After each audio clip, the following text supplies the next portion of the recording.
না এই তো আপনি? এসে গেছে। ও আচ্ছা, ঠিক আছে। হ্যাঁ, আমি কি 9টার এই তো সময়ও হয়ে গেছে। আচ্ছা, শুভ সন্ধ্যা কলকাতার সবাইকে। আজকে নমস্কার। নমস্কার, সবাইকে নমস্কার জানাই। আজকে অর্থ বিশ্লেষণের আড্ডা। আজকে হবে উন্নয়ন বা উন্নয়ন আর সন্ত্রাস নিয়ে। আর আমাদের সঙ্গে দুজন বিশেষজ্ঞ এ ব্যাপারে আছে, অনেক কাজ করেছে ব্যাপারে, এবং এ ব্যাপারে দুজন দু রকমের কাজ করে, সেটা ভালো একদিক থেকে। আমরা অনেক রকম দিক থেকে জিনিসটাকে দেখতে পাবো। ঘন্টা জানি না কতক্ষণ হবে এখানে কমেন্ট, তো কিছু মানে যারা শুনছেন তারা কিছু কমেন্ট দিতে পারেন লিখিতভাবে, এবং সেটা নিয়েও আলোচনা করব। তো আমি প্রথমে বোধহয় কুমার রানাকে দিয়ে শুরু করি, যে একটা মানে একটা প্রশ্ন ঠিক না, যাই হোক, ব্যাপার হচ্ছে সন্ত্রাস এর যে অবশ্য সংজ্ঞাটাও, কাকে সন্ত্রাস বলবো, এখানে আমেরিকাতে দেখছি একজন একটা স্কুলে ঢুকে ছাত্রছাত্রীদের বাচ্চাদের গুলি করে মারছে, সেটাও তো একরকমের সন্ত্রাস। যেটা হয়তো সুভাইও এইসব ব্যাপারে অনেক কাজ করেছে, যেটাকে ডোমেস্টিক বা ঘরোয়া বা আভ্যন্তরীণ সন্ত্রাস আর আন্তর্জাতিক সন্ত্রাস, সেটা দু রকমের ব্যাপার। আমার মনে হয় বোধহয় আভ্যন্তরীণ সন্ত্রাসটাই সংখ্যায় বেশি, অনেক বেশি।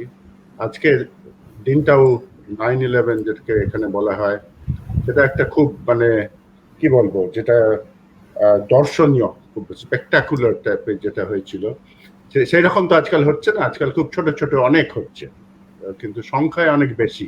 যদি দেখা যায় মৃতের সংখ্যা সন্ত্রাস থেকে, তাহলে অনেক বেশি সংখ্যায়, যদিও ওই রকম ভাবে একটা বিশাল সন্ত্রাসে কোনো আক্রমণ সেরকম হচ্ছে না। তো কুমার রানাকে যেটা বলবো, যেটা প্রশ্নটা যদি আলোচনাটা শুরু করার ব্যাপারে, যে সন্ত্রাস তো আর আকাশ থেকে পড়ে না। কিছু একটা প্রথমে হয়তো একটা বিবাদ শুরু হলো, তার থেকে একটা দ্বন্দ্বে এলো, তারপর সেটা আস্তে আস্তে সন্ত্রাসে রূপ ধারণা করলো। এখন সেখানে একটা হয়তো মৌলিক কোনো একটা অবিচারের একটা অনুভূতি থাকে লোকজনের মধ্যে, কোনো একটা সবকিছুতেই, যেমন প্যালেস্টাইনে দেখা যায়, বা যেখানে দেশের মধ্যেও অনেক যেগুলো আদিবাসীদের নিয়ে যেসব হচ্ছে, একটা অবিচারের যেটা ব্যাপার আছে, সেটা একটা মূল একটা ব্যাপার। এবং দু রকমের, যদি আমি সেটাকে সমাধানের দিক থেকে দেখতে চাই, তাহলে একটা ওই যে মূল যে অবিচার, সেটার দিকে একটা কিছু করার প্রচেষ্টা, এবং সেটা অনেক সময় যে দেখা যায় হয়তো সেটা হচ্ছে না, প্রথম থেকে করলেই হয়তো অনেক সস্তায় সেটা সমাধান হতো, কিন্তু অনেক দিন ধরে অপেক্ষা করে সেটা খুব কঠিন একটা সমস্যা হয়ে যায়, যখন সেটাকে সমাধান করাও খুব মুশকিল হয়। আরেকটা হচ্ছে যেটা, এটাকে আইন শৃঙ্খলার ব্যাপার হিসেবে দেখা, এবং সেখানে সেটাকে দমন করার চেষ্টা, সেটা আমি বলছি না যে কোনোটা সেটা যে করতে হবে না, আমি সেটা বলছি না, কিন্তু এই দুটো যে ব্যাপার আছে, একটা হচ্ছে আইন শৃঙ্খলার ব্যাপার, আর একটা হচ্ছে যে মূল সমস্যা যেখান থেকে এটা জন্মগ্রহণ করছে, যেটা বলা যেতে পারে। এবং দুটো দিকে অনেক সময় দেখা যায় যে প্রথমটার দিকে কোনোই নজর দেওয়া হচ্ছে না। এবং এই ব্যাপারে আমি কুমার রানাকে এখন ছেড়ে দেবো, যে কিছু যদি বলেন তাহলে। হ্যাঁ, অনেক অনেক অনেক ধন্যবাদ দাদা। আমি প্রথমে একটা খুব ছোট্ট একটা, যখন ঘরোয়া হিংসার কথা দিয়ে শুরু করেছিলেন, আমি ওটাতে বেশি যাব না, আমি জাস্ট ছোট্ট একটা বলছি, আমাদের বাংলার যে দুর্গতি আর কি, মানে ঘরোয়া হিংসা জিনিসটা, মানে একেবারে সাম্প্রতিক ন্যাশনাল ফ্যামিলি হেলথ সার্ভে রিপোর্টে দেখছি যে 42% মেয়ে বলছেন যে মারধর তো করতেই পারে, সেটা মানে জাস্টিফাইড, এবং 28% মহিলা, তারা কোনো না কোনো ধরনের ভায়োলেন্স, হয় ফিজিক্যাল না হলে সেক্সুয়াল ভায়োলেন্সের শিকার হচ্ছেন। আমরা এগুলোকে মানে খানিকটা আমরা যেন মেনে নিয়েছি এই গোছের ব্যাপার।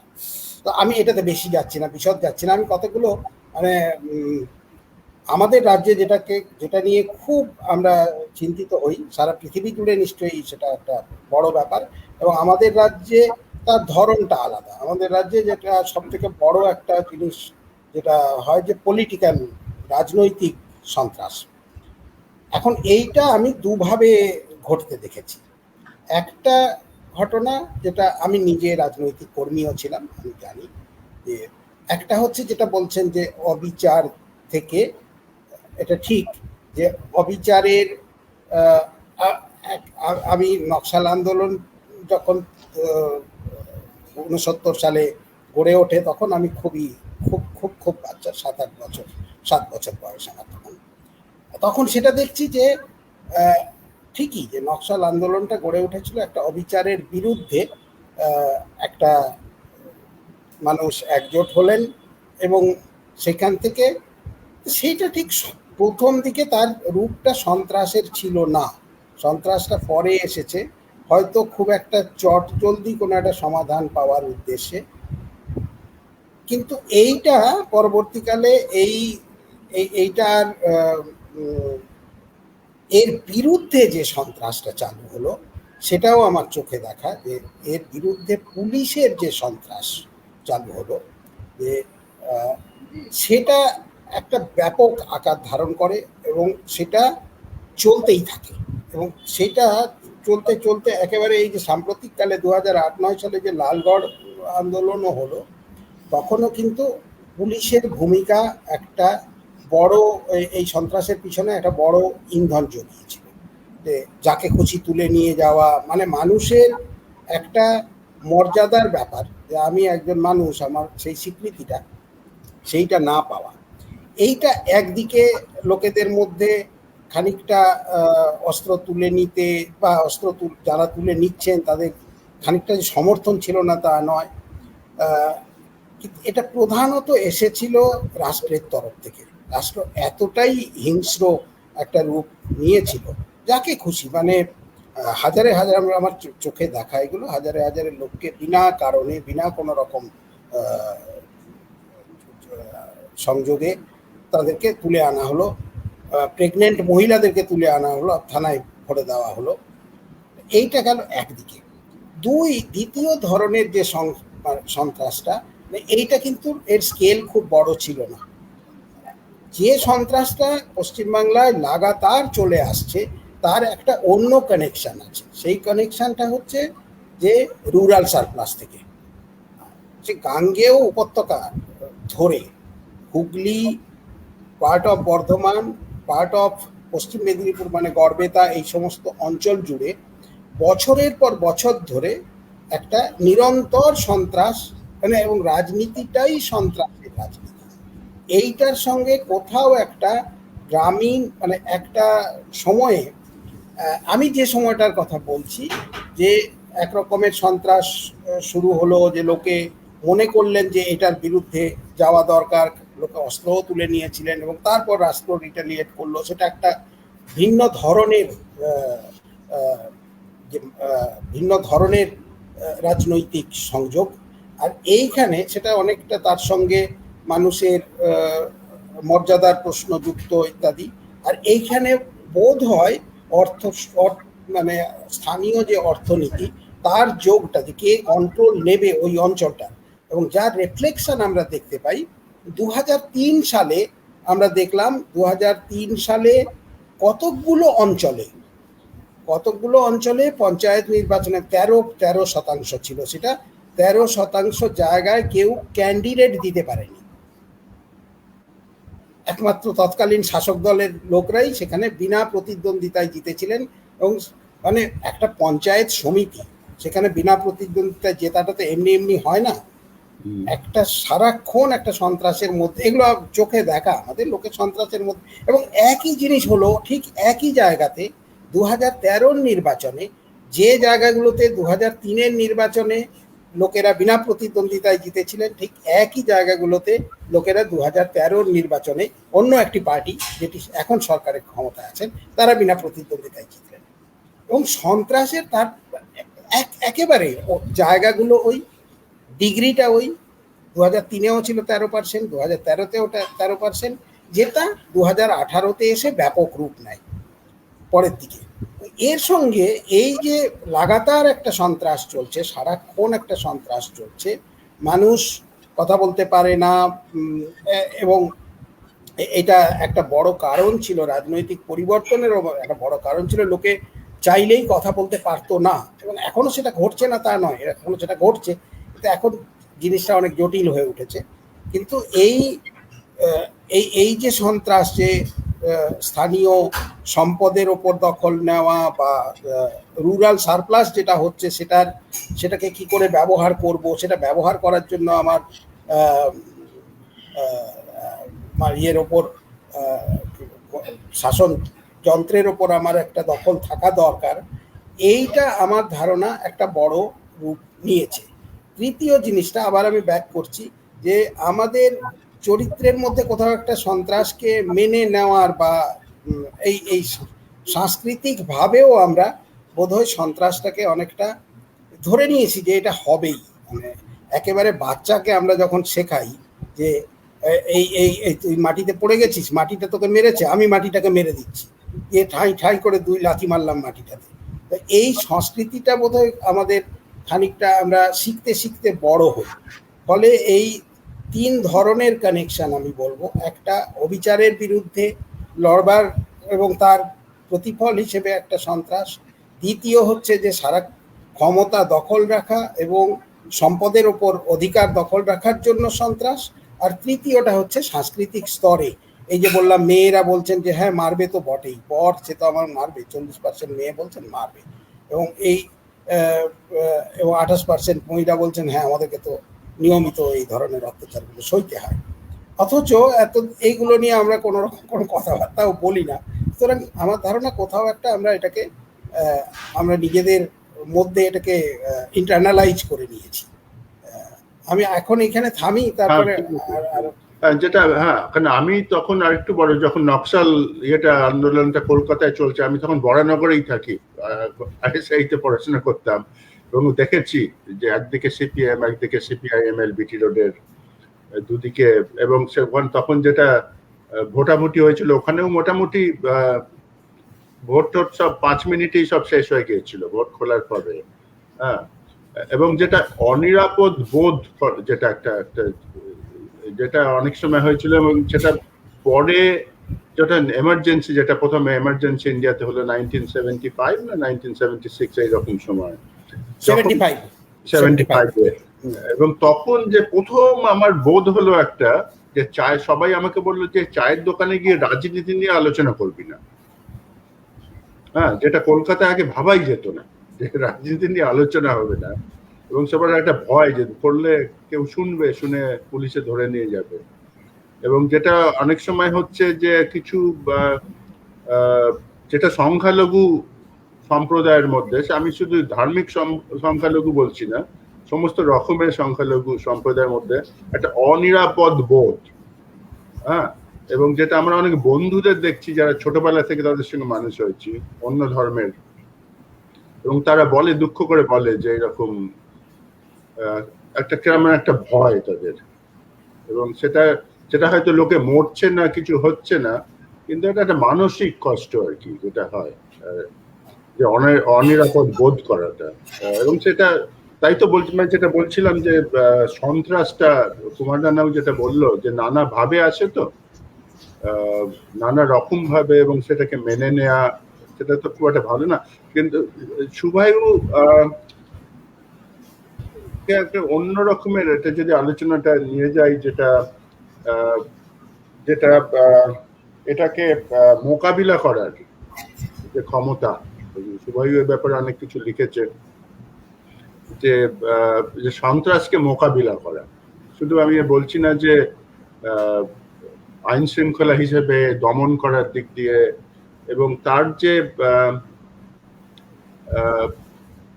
একটা, যেটা আমি দেখেছি, আমি নিজে যেটা ভোগ করেছি, ইংল্যান্ডে বহু বছর ছিলাম, প্রায় 25 বছর ছিলাম, ওখানে আমি চোখের সামনে দেখেছি, ছোটবেলায় না, মানে প্রথম যখন ইংল্যান্ডে গেছি, তখন হঠাৎ লন্ডনে আন্ডারগ্রাউন্ডে আছি, হঠাৎ অ্যানাউন্স করলো সবাই বেরিয়ে যান, এখানে একটা কোথাও বোম রাখা আছে, মানে যেটা আয়রে থেকে যেটা করতো, কোথাও একটা বোম রেখে ওরা কিন্তু লোককে মারার ঠিক ব্যবস্থা ছিল না, ওরা বোম রেখে একটা সংবাদপত্রে ফোন করে দিত যে আমরা ফোন রেখেছি। হ্যাঁ, তো ওদের যেটা উদ্দেশ্য ছিল একটা ভয় লোকের মধ্যে ভয় আনা, কিন্তু লোককে মারার ঠিকই এটা ছিল না। বলে দিত আগে থেকে যেখানে বোম রাখা আছে, সবাইকে বার করে দিল, তারপর পুলিশ এসে বোমটাকে হয়তো ডিফিউজ বা কিছু একটা করলো। কিন্তু ওখানেও আমি দেখেছি যে যখন মিসেস থ্যাচার প্রাইম মিনিস্টার ছিলেন তখনই কিন্তু ভেতর ভেতর উনি আইনের সঙ্গে আলোচনা করছিলেন, মানে প্রবলেমটা সমাধান করতে। ওটাও তো একটা খ্রিস্টান দুটো সম্প্রদায়ের মধ্যে একটা দ্বন্দ্ব, যেটা বহুদিনকার, কয়েকশো বছরের পুরনো দ্বন্দ্ব। সেটা কিন্তু ওটা বোধহয় একটা উদাহরণ যেখানে একটা সমস্যা মোটামুটি সমাধান হয়েছে, এবং সমাধানটা কিন্তু এটা মিলিটারি সমাধান না, এটা একটা আলোচনার মধ্যে দিয়ে সমাধান হয়েছে, যেটা ওদের রাজনৈতিক সিস্টেমটা কিভাবে ভোট হবে, কিভাবে পাওয়ার শেয়ার করবে, এই সমস্ত ব্যাপারে দুটো দলের মধ্যে আলোচনা এবং ব্রিটিশ সরকার এর মধ্যে অংশগ্রহণ করে সেটাকে সমাধান করেছে। একটা মানে আমরা কোনদিন ভাবিনি যে এটা কোনো একটা সমাধান হবে, যদি এখন মাঝে মাঝে অল্প অল্প হয়, কিন্তু তুলনাভাবে একদমই মানে মোটামুটি সমাধান হয়ে গেছে। কিন্তু কুমার যেটা বললো যে টাইপের সন্ত্রাস হচ্ছে রাজনৈতিক সন্ত্রাস বা কিছু একটা, সেখানে হয়তো আলোচনাটা জানি না কি কে করবে আলোচনা, কারণ একটা দল তো পাওয়ারে আছে আর একটা দল এতে আছে। কিন্তু যখন দুটো দলের মধ্যে হয় আর সরকার একটা নিরপেক্ষ সরকার, তখন হয়তো সেটাকে সমাধান করার কিছুটা সহজ। কিন্তু যেটা রাজনৈতিক সন্ত্রাসটা বোধহয় আরেকটু প্রবলেমেটিক। না, শুভায়ু যেটা একটা উদীয়মান দেশ আর একটা অর্থনৈতিকভাবে উন্নত দেশ, এদের মধ্যে তফাৎটা কি ব্যাপার, এই ব্যাপারে যদি কিছু বলো। হ্যাঁ, মানে প্রথমে আমি একটু মানে দু একটা জিনিস যেটা এর মধ্যে আলোচনা হলো সেটার কথা বলি, তারপরে আমি ইয়েতে আসছি, উন্নয়নের প্রশ্নে আসছি। সেটা হচ্ছে যে আমি যখন এটা নিয়ে ভাবি যে হয়তো একটা উদাহরণ দিলে সহজ হবে লোকেদের পক্ষে বোঝা যে সন্ত্রাস টা কিভাবে বা কেন হতে পারে। আমরা যদি ইয়ের সময় ভাবি 1920-30 দশক, ভারতবর্ষ, বাংলা, সূর্য সেন বা ক্ষুদিরাম, এরাও কিন্তু সেভাবে দেখতে গেলে সন্ত্রাসের পথ দিয়ে ভারতের অবজেক্টিভটা ছিল ভারতের স্বাধীনতা, যাতে ব্রিটিশ ভারত ছেড়ে চলে যায়, আর তার জন্যে তাদের হাতে অস্ত্রটা ছিল সন্ত্রাস। এখন বিভিন্ন লোকের বিভিন্ন ধরনের অস্ত্র নিয়ে সেই সেম অবজেক্টিভের দিকে যেতে পারে, কিন্তু সেখানে একটা তাহলে একটা this is just an example, যে এটা হলো যে আমাদের যেটা সহজেই আমরা যে জিনিসটা ভাবতে পারি যারা বাংলার ইতিহাসটা জানি। এবার হচ্ছে যে সন্ত্রাসের, এই ধরনের সন্ত্রাসের যেটা আগে আলোচনা করা হয়েছে বিভিন্নভাবে ভাবা যেতে পারে, বাট মানে টেক্সট বুক সন্ত্রাস হিসেবে ভাবা যেতে পারে যেখানে আমরা বলি এসিমেট্রিক ওয়ারফেয়ার, মানে দুটো দল একটা দেশের মধ্যে যুদ্ধ করছে, সেটা আমরা সিভিল ওয়ারের আন্ডারে ফেলব, সেটা ঠিক টেরোরিজমের আন্ডারে তলায় ফেলবো না। হ্যাঁ, যেটা আমি টেরোরিজমটাকে আমি সন্ত্রাসের সাথে ইকুয়েট করছি, আমি ঠিক নট নেসেসারিলি দ্য কেস হয়তো।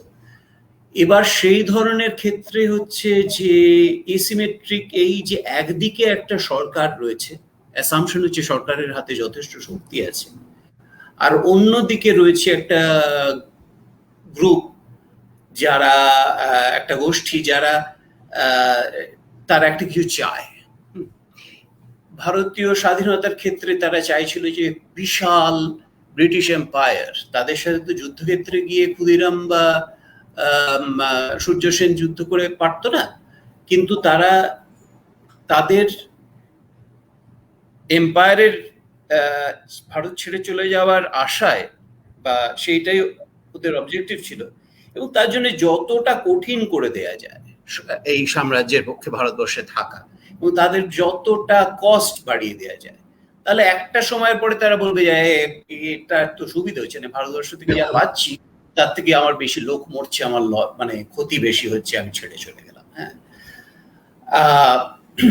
এবং এই অবজেক্টিভে কিন্তু সো এসিমেট্রিক ওয়ারফেয়ার হচ্ছে একটা হলমার্ক, যে মানে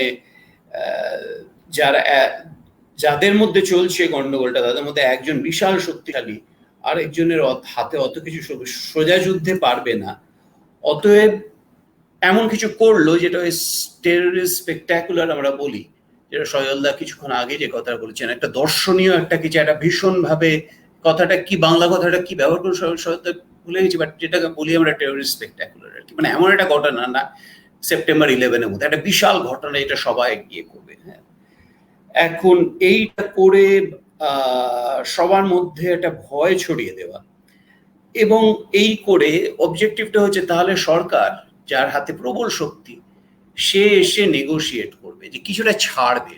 হ্যাঁ, সে ভারত ছেড়ে চলে যাওয়া ব্রিটিশ সাম্রাজ্যের পক্ষে, কি আরেকটা সরকারের পক্ষে কিছু রাইটস দেওয়া to a group of people যারা এটার এগেনস্টে যাচ্ছে। আর আরেকটা জিনিস, সেটা আমার মনে হয় যে মডার্ন টেরোরিজম সম্বন্ধে আমার মনে হয়, আর সেটা উন্নত দেশের ক্ষেত্রে আরো বেশি মনে হয়, সেটা হচ্ছে যে যখন আমি ভেবে দেখি যে সত্যি সত্যি কতটা লস হলো, কতটা ক্ষতি হলো আমেরিকার, হ্যাঁ, এসব রয়েছে, মানে এর বিভিন্ন অর্থনীতিবিদরা এটার মেজার করার চেষ্টা করেছে। সেপ্টেম্বর 11 একটা বিশাল ঘটনা, রাইট? তার জন্য আমরা যুদ্ধ হয়েছে, তার জন্য গত 20 বছর ধরে আফগানিস্তানে আমেরিকা থেকেছে, কিন্তু সেভাবে দেখতে গেলে কিন্তু মানুষ ওই দিনে সেপ্টেম্বর 11 বোধহয় 1003 লোক মারা গিয়েছিল। আমেরিকার রাস্তায় রাস্তায় রোজ তার থেকে অনেক বেশি লোক মারা যায় মানে অন্তত এক বছরে তো নিশ্চয়ই অনেক বেশি সংখ্যায় লোক মরে from just plain criminal activity. হ্যাঁ, অতএব এটা কেন এইভাবে, মানে এটার কি, মানে অনেকটা কোভিড এর মতো, কোভিড এক ধরনের সন্ত্রাস হয়ে দাঁড়িয়েছে এখন। সবাই ভাবছে যে আমরা ভালনারেবল, হঠাৎ কিছু একটা হতে পারে, এই বোধহয় একটা সাইকোলজিক্যাল অ্যাসপেক্টও আছে which goes beyond common sense। আর আরেকটা অ্যাসপেক্ট হচ্ছে যে এই যে প্রপার্টি লস ইত্যাদি, অর্থনীতিবিদরা দেখেছে টোটাল কস্ট এস্টিমেট হচ্ছে $80 বিলিয়ন 9/11-এর জন্য আমেরিকার লস যা হয়েছিল। এখন $80 বিলিয়ন হচ্ছে লেস দেন 1% অফ আমেরিকার 2001-এর ন্যাশনাল ইনকাম ছিল $10 ট্রিলিয়নের একটু বেশি। $80 বিলিয়ন কিছুই না সে তুলনায়। হ্যাঁ, এক বছরের কিন্তু তার জন্য আমরা 20 বছর ধরে সৈন্য রেখেছি আফগানিস্তানে। সো সেভাবে কস্ট বেনিফিট অ্যানালিসিস করছি যখন, নিশ্চয়ই সেটা ঠিকই, রেশনাল, কিন্তু কেন করছি সেটা তাহলে ঠিক ওইভাবে সহজভাবে হয়তো আসবে না। এটার মধ্যে একটা কিছু আরো ডিপার সাইকোলজিক্যাল ব্যাপার আছে যেটাকে ভাবতে হবে। আর ফাইনালি সজলদার প্রশ্ন হচ্ছে মানে উন্নত দেশগুলো এবং যারা ডেভেলপিং কান্ট্রি, যারা উন্নত নয় কিন্তু সেই পথে চলেছে, সেই দেশগুলোর মধ্যে সন্ত্রাসের কোনো পার্থক্য আছে কিনা, এ নিয়েও অনেক কাজ হয়েছে। তার মধ্যে একটা কাইন্ড অফ কমন সেন্স ব্যাপার, সেটা হচ্ছে একটা আমেরিকার মতো একটা ডেভেলপ দেশের পক্ষে সন্ত্রাসকে কন্ট্রোল করা রিলেটিভলি সহজ, কারণ তারা বিভিন্ন ধরনের জিনিস, মানে তারা অনেক খরচা করতে পারে। সোজা কথা, একটা বড়, মানে একটা অল্প পার্সেন্টেজ অফ আমেরিকার জিডিপি যদি এতে ব্যবহার করে, ডিফেন্সিভ মেকানিজম গুলো এগেনস্ট টেরোরিজমকে বাড়ায়, ভালো ভালো মেশিন তৈরি করে, রিসার্চ করতে পারে যে কি করে এটাকে কমানো যায়, কিভাবে লোক টেরোরিস্টদের মানে ধরে ফেলা যায় বোমগুলো ব্যাগের ভেতর থেকে ইত্যাদি। প্লাস তাদের ক্ষমতাও আছে যে বিদেশে সৈন্য পাঠিয়ে দরকার হলে টেরোরিস্টদেরকে নিউট্রালাইজ করে দেওয়া। যেটা একটা গরিব দেশের পক্ষে ঠিক এটা সম্ভবই না, সেরকম তার ক্যাপাবিলিটি নেই। অতএব সেভাবে দেখতে গেলে মানে সন্ত্রাস, টেরোরিজমকে যেভাবে আমরা ডিফাইন করি সেভাবে কন্ট্রোল করা অত্যন্ত কঠিন রিলেটিভলি গরিব দেশেদের। তো তাদের পক্ষে এটা আরো বড় একটা প্রবলেম হয়ে দাঁড়ায়। এবং আরেকটা হচ্ছে যে গরিব দেশগুলো অনেক সময় খুব স্পেশালাইজড হয়। কেউ হয়তো শুধু তেলের উপরে নির্ভর, কেউ হয়তো শুধু কোকো এক্সপোর্ট করার উপরে নির্ভর। এবার একবার যদি সেই জিনিসটার উপরে টেরোরিস্টরা অ্যাটাক করে তাহলে আর অন্য তাদের সম্পূর্ণ ট্রেড এক্সপোর্ট সব ধসে যেতে পারে। এবং সেটা একটা খুব উন্নত দেশের পক্ষে অত না, কারণ তারা যথেষ্ট ডাইভার্সিফাইড, অনেক কিছু করে। হ্যাঁ, একটা জিগ গেলে আর একটা কিছু করতে পারে। অতএব সেটা মানে এইসব দিক থেকে দেখতে গেলে একটা মানে রিলেটিভলি অনুন্নত দেশের মুশকিল অনেক বেশি সন্ত্রাসের থেকে। এবং এবার প্রচুর কাজ হয়েছে এই নিয়ে, এবং এটা দেখা গেছে যে সিগনিফিকেন্ট এফেক্ট হতে পারে ডেভেলপিং কান্ট্রিজের উপরে সন্ত্রাসের।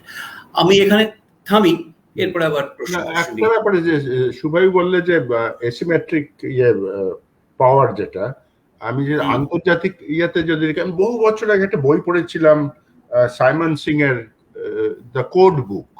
এই যে যুদ্ধের সময় যে তথ্য পাঠায় অনেক রকম ভাবে, নানা রকম ভাবে গুপ্ত প্রণালীতে পাঠায়, হ্যাঁ, সে কোডিং, তারপরে সেটাকে উদ্ধার করা, ডিকোডিং, তার ইতিহাসটা সুন্দরভাবে পড়েছিলাম। এবং তাতে কিন্তু এসিমেট্রিটা অতখানি নাই, কেননা কে কখন এগিয়ে আছে এটা তো একটা পাবলিক গুড টাইপের, যেটা টেকনোলজিটা যে কিভাবে কোড করতে হয় শুধু সরকারই জানে না, ওরাও জানে। হ্যাঁ, এবং যেটা কোডিং করে পাঠাচ্ছে, অনেক সময় তো দেখেছি যে আমেরিকার যে ইন্টেলিজেন্স এটা, সেটা ঠিক মতো ইয়ে করতে পারছে না, এত টাকা সত্ত্বেও কে কখন কিভাবে পাঠাচ্ছে সংবাদটা, মানে তথ্যটা। নিশ্চয় নিশ্চয়, কিন্তু এগিয়ে আছে, এক ধাপে এগিয়ে পেছিয়ে। হ্যাঁ, মানে কিন্তু pure resource point of view থেকে হচ্ছে যে একটা আমেরিকার মতো 18 ট্রিলিয়ন দেশের একটা ছোট্ট পার্সেন্টেজ অফ দ্যাট যদি একটা খরচা করে তাহলে করতে পারে। বাট দেন অফকোর্স মানে যেটা অনেক আসপেক্ট আছে, আফগানিস্তানে আমেরিকা হাবুডুবু খেলো, শুধু আমেরিকা নয় অনেক দেশে হাবুডুবু খেয়েছে। সেটা হচ্ছে একটা অন্য দেশে আজকে যেটা আমেরিকার পক্ষে আমেরিকার ভেতরে সব খবর টবর নিয়ে সব জায়গা মনিটর করে জায়গায় জায়গায় ক্যামেরা লাগিয়ে যেটা করা সম্ভব, সেটা আমেরিকার পক্ষে আফগানিস্তানের মতো একটা জায়গায় গিয়ে সেটা করা অনেক কঠিন। মানে at the end of the day হচ্ছে যে আমরা সবাই মানুষ, এবং একটা মানুষের সোশ্যাল নেটওয়ার্ক ইত্যাদি সাপোর্ট নেটওয়ার্ক না থাকলে কোনো কিছু করা খুব মানে খুব কঠিন। আরেকটা হচ্ছে যেটা প্রযুক্তির আরেকটা প্রবলেম হচ্ছে যে প্রথম 9/11 হলো, সমস্ত এয়ারপোর্ট গুলো আরো সুরক্ষিত করলো সমস্ত ক্যামেরা দিয়ে, তারপর আর হাইজ্যাকিং আজকাল আর শোনা যায় না। হ্যাঁ, কিন্তু তখন অন্যরকম অন্যদিকে চলে যায়। তখন রাস্তায় ইংল্যান্ডে হয়তো লন্ডন ব্রিজের ওপর গাড়ি দিয়ে লোককে মেরে দিল, বা একটা ছুরি নিয়ে মারলো, হ্যাঁ, অল্প স্বল্প, দুটোকে তিনটাকে। সুতরাং এই প্রযুক্তি দিয়ে পুরোটা কি দমানো যাবে? মানে একভাবে দমালেও তখন অন্যরকম ভাবে সেটা প্রকাশ পেল। এই বিষয়ে সজলদাও কাজ করেছেন, আমিও কাজ করেছি। এটা সজলদা তো আমরা যেটা বলেই থাকি, মানে আরেকটা হচ্ছে যে এই ধরনের ডিফেন্সিভ অ্যাকশনের আরেকটা এফেক্ট হচ্ছে যে আমি নিজেকে সুরক্ষা করলাম, কিন্তু তার জন্য যেটা হলো, এই টেরোরিস্টরা তো আমরা ন্যাশনাল হিসেবে ধরি, তারা দেখলো যে আমার এতগুলো টার্গেট আছে, আমেরিকা একটা টার্গেট, আরেকটা টার্গেট ইংল্যান্ড, আরেকটা টার্গেট মেবি পাকিস্তানি, আরেকটা পাকিস্তানি গভর্নমেন্ট হয়তো, যাকে তারা মনে করছে যে হয়তো আমেরিকাকে বেশি সাহায্য করছে। তখন দেখলো যে আচ্ছা, ইংল্যান্ড আর আমেরিকা দুজনকে অ্যাটাক করা মুশকিল হয়ে গেছে, তো আমাদের যা রিসোর্সেস আছে সেটাকে আমি অ্যাপ্লাই করি to try to bomb some military establishment in Peshawar or something like that. এখন সেইটাকে আমরা ইকোনমিক্সে বলি যে এটা নেগেটিভ এক্সটার্নালিটি হয়ে যাচ্ছে, যে এখানে আমি ডিফেন্ড করছি কিন্তু আমার তার জন্য এটা হচ্ছে যে অন্য জায়গায় গিয়ে টেররিজমটাকে হচ্ছে, হ্যাঁ, ডিফ্লেক্টিং দ্য টেরোরিজম, চলে যাচ্ছে না টেরোরিজমটা, শুধু সেটাও কিন্তু ডেভেলপিং অনুন্নত দেশেদের পক্ষে মুশকিল, কারণ ডেভেলপ কান্ট্রিরা যদি ভালো করে নিজেদের ডিফেন্ড করে তখন সেই রিসোর্সেস গুলো চলে যাবে। কারণ সব মানে শুধু তো ডেভেলপ কান্ট্রি এগেনস্টে রাগ নয়, ইয়েতে যে মানে marginalize groups can be are there all over, অতএব তাদের পক্ষে হয়তো অ্যাটাকস বেড়েই যাবে ডেভেলপ। ইনফ্যাক্ট দেখা গেছে যে বেড়েছে, এই নিয়েও কাজ হয়েছে, এটা দেখা গেছে যে বেড়ে গেছে এইসবের জন্য। এই 9/11-এর পর থেকে সেভাবে দেখতে গেলে আমেরিকাতে কিছুই তেমন সন্ত্রাস হয়নি, কিন্তু ডেভেলপিং কান্ট্রিতে অনেক হয়েছে। এখন সেটা অনেক কারণ আছে, বাট তো সেটা কিছুটা আমার মনে হয় যে কিন্তু যেটা ইমার্জিং বা উদীয়মান কান্ট্রির ব্যাপারে যেটা কুমার রানা যেটা বলছিল যে যে মানে যে টাইপের রাজনৈতিক সন্ত্রাসের কথা, সেখানে আবার আরো একটু কমপ্লিকেটেড ব্যাপার, কারণ একটা দল পাওয়ারে আছে আর যেটা তাদের মানে তারপর তাদেরই একজন পার্টি এবং অন্য পার্টির বিরোধী পার্টির মধ্যে ঝগড়াঝাটি হচ্ছে, এবং সেখানে একদম নিরপেক্ষভাবে এটাকে সমাধান করার ব্যাপারটা,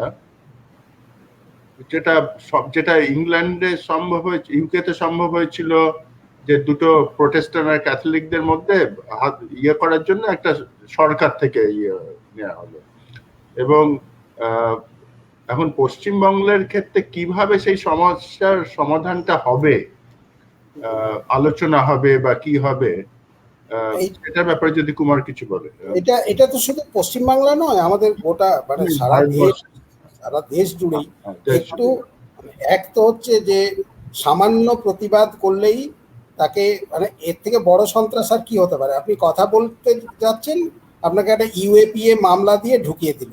মানে ভারতবর্ষে এখন মানে আমাদের সব থেকে some of the best minds আর ইন জেল। তার মধ্যে একজনকে জানি, যেটা আমারই মানে খুবই পরিচিত, কৃষ্ণা ভট্টাচার্যের মেয়ে, হ্যাঁ, সুধা। হ্যাঁ, তো তার এখন তো কিছুদিন পরে মনে হবে যে মানে জেলখানাটাই ইউনিভার্সিটি হয়ে উঠবে, মানে সমস্ত লোকরা যারা পড়াতে পারেন তারা জেলে। এটা একটা। দুই হচ্ছে যে মানে এইরকম ক্রুড ফর্মের সন্ত্রাস, কে কার ফ্রিজে মাংস রাখা আছে কিনা, সেটা গরুর মাংস কিনা, ইত্যাদি ইত্যাদি, মানে যেগুলো একটা প্রিমিটিভ ফর্মের যে সন্ত্রাস, সেইটা একটা। এবং সেইটা অনেক জায়গাতেই পলিটিক্যাল ফর্ম, মানে একেবারে সরাসরি, যেমন ত্রিপুরাতে যেটা হচ্ছে, এমন একটা আমাদের ক্ষমতার বিভাজনটা এখন এমন হয়ে গেছে, রাজনৈতিক ক্ষমতার বিভাজনটা এমন হয়ে গেছে যে একটা দিকে প্রচণ্ড উগ্র একটা শক্তি ত্রিপুরাতে মেরে ধরে পার্টি অফিস পুড়িয়ে দিয়ে, খবরের কাগজের অফিস পুড়িয়ে দিয়ে যা খুশি তাই করছে, এবং তারা সরকারে আছে। তো সরকারে আছে, সুতরাং তাদের বিরুদ্ধে তো কেউ কিছু করতে পারবে না। এটাতে যেটা হচ্ছে যে এখানে কার সঙ্গে আলোচনা হবে, আলোচনারও তো একটা, যদি কেউ বলে যে গরুর মাংস খাচ্ছে সুতরাং তাকে মেরে ফেলাটা খুব, মানে এটা যদি কেউ মনে করে যে কেউ গরুর মাংস খেয়েছে বলে বা মানে খেয়ে থাকতে পারে এই সন্দেহে মেরে ফেলাটা যুক্তিযুক্ত বলে যদি কেউ মনে করে, তার সঙ্গে তার আলোচনা চলে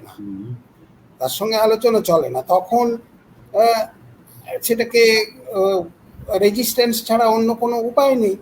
এবং সেই রেজিস্ট্যান্সটা অনেক সময় যদি কাউন্টার টেররিজমে চলে যাওয়াটা বাঞ্ছনীয় নয়, কিন্তু মানে লোকের দেওয়ালে যদি পিঠ থেকে যায়, লোকে কি করবে, তখন সেটা তো কাউন্টার টেররিজমে যেতেও পারে। আমরা চাই বা না চাই, মানে আমরা চাই না, কেউই চাই না যে এটা একটা টেররিস্ট অ্যাটাকের মধ্যে দিয়ে, টেররিস্ট ওয়ে অফ রেজিস্ট্যান্স আমরা কেউই চাই না।